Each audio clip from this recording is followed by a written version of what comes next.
আর কয়েক ঘন্টার অপেক্ষা, আজ দীঘার জগন্নাথ মন্দিরের দ্বারোদ্ঘাটন। তার আগে নতুন রূপে সেজে উঠেছে দীঘা।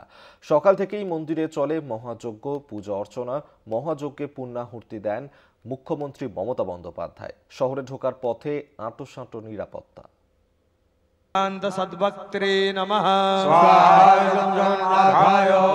30শে এপ্রিল অক্ষয় তৃতীয়ার পূর্ণ লগ্নে দীঘায় জগন্নাথ মন্দিরের উদ্বোধন। সেই উপলক্ষে দীঘায় সাজো সাজো রব। মঙ্গলবার সকাল থেকেই সাধারণ মানুষের উচ্ছ্বাস ও উদ্দীপনায় মেতে উঠেছে সৈকত শহর দীঘা। দীঘায় জগন্নাথ মন্দিরের দ্বারোদ্ঘাটনের আগের দিন দিনভর বিশেষ হোম যজ্ঞের আয়োজন করা হয়েছে।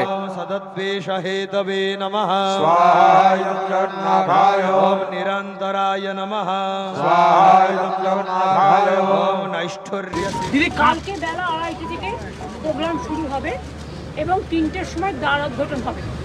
দ্বারোদ্ঘাটনের প্রোগ্রাম কমপ্লিট হয়ে যাওয়ার পর থেকে পাবলিকের জন্য খুলে দেওয়া হবে।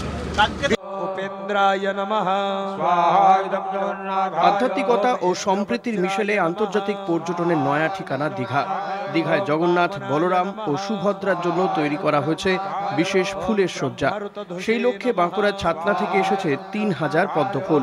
শ্রীমন্দিরের অন্দরে মহাযজ্ঞ ও পূজার্চনার জন্য এসেছে শুশুনিয়া পাহাড়ের ঝর্ণার জল। মঙ্গলবার সকাল 9টা নাগাদ শুরু হয় যজ্ঞ। দুপুরের পর চলে মহাযজ্ঞ। দীঘার জগন্নাথ মন্দিরের মহাযজ্ঞে পূর্ণাহুতি দেন মুখ্যমন্ত্রী মমতা বন্দ্যোপাধ্যায়। যজ্ঞ শেষে পুষ্প শয়নে জগন্নাথ, বলরাম ও সুভদ্রা।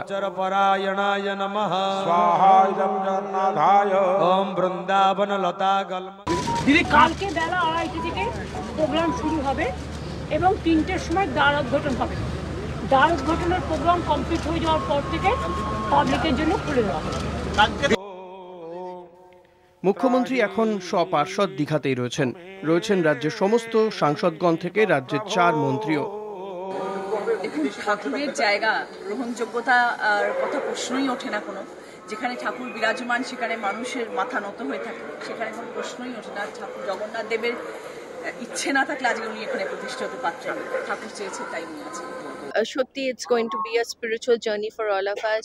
পুরীর মন্দির থেকে হেড প্রিস্টরা যারা এসেছেন তারা নিষ্ঠার সাথে কদিন ধরে যজ্ঞ করে চলেছেন। এটা আমাদের জন্য একটা হিস্টোরিক্যাল মোমেন্ট হবে, কারণ জগন্নাথ ধাম দীঘাতে আমার মনে হয় যে প্রচুর মানুষের ঢল নামবে।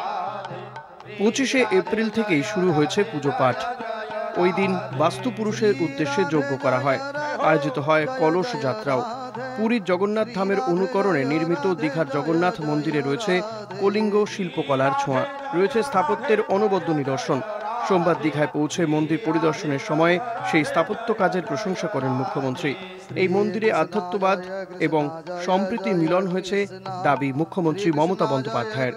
এখন সময় শুধু অপেক্ষার। বুধবার জগন্নাথ মন্দিরের দ্বারোদ্ঘাটনের দিকে তাকিয়ে গোটা রাজ্য। কলকাতা টিভি।